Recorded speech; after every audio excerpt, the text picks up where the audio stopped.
Hey YouTube, I'm here just to talk about the importance of side decking this format because I think it's crucial.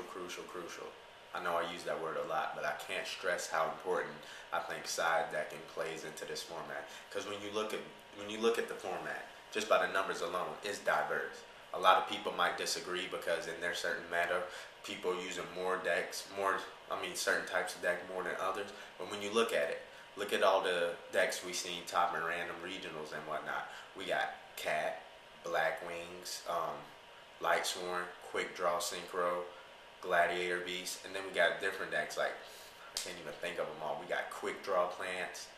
We got Grave Keepers. We got Absolute Zero. There's just a lot of random decks, and at any given occasion, you can lose to these decks. So I think it's very important to be able to side in and adapt to what you see very quickly. But the problem is there's so many decks and you only have 15 cards in your side deck.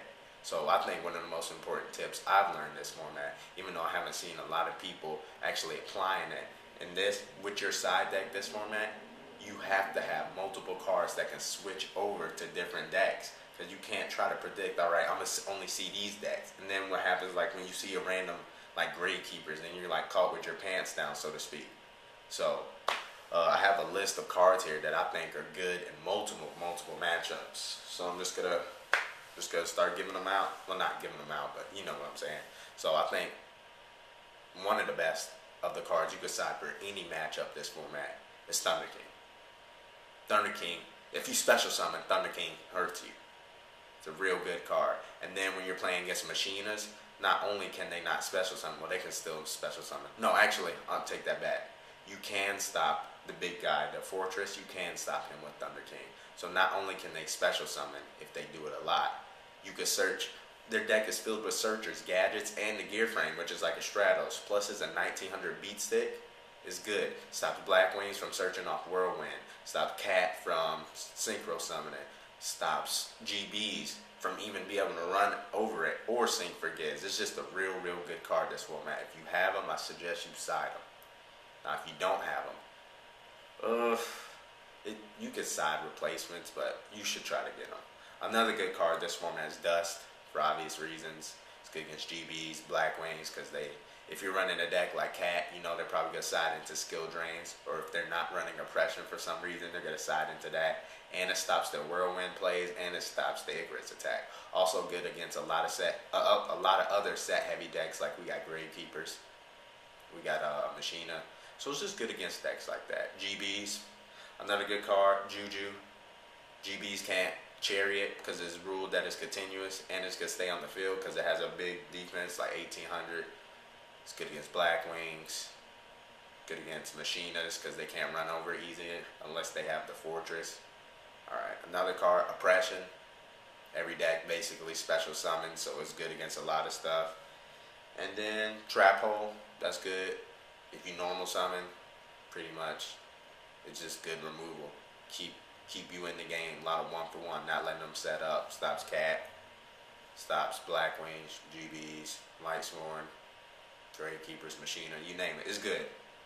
You pulling the rug, not so much. It's good against Monarchs. They've been sort of popular.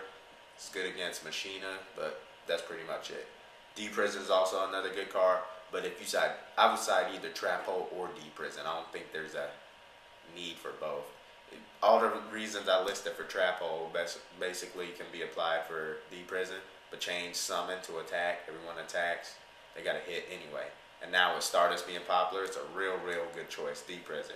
And if you're not if you're not running, what do you call that card?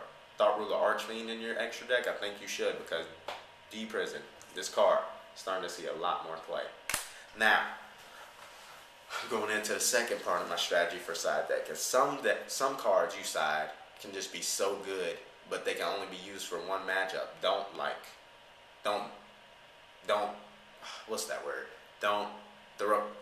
push those cards to the side just because they're only good for one matchup. Because there are cards that are so good, even though they can only be used for one matchup, that you just have to run. Like, if you're not running Cat, even if you are running Cat, you have to side Noblemans. Noblemans are so good against Cat. It eliminates its main engine. which are the flip effects and all the sets it has. If you hit a Spy or a YGO, you're doing pretty good. You have to side noblements. If not, you have to side 2. If not 3, 2. You have to side 2. Another good card is, people are sleeping on this. I got it from Andrew Fradella. I'm going to have a deck profile of his deck up in a little bit. It's Synchro Cat. But anyways, this card right here.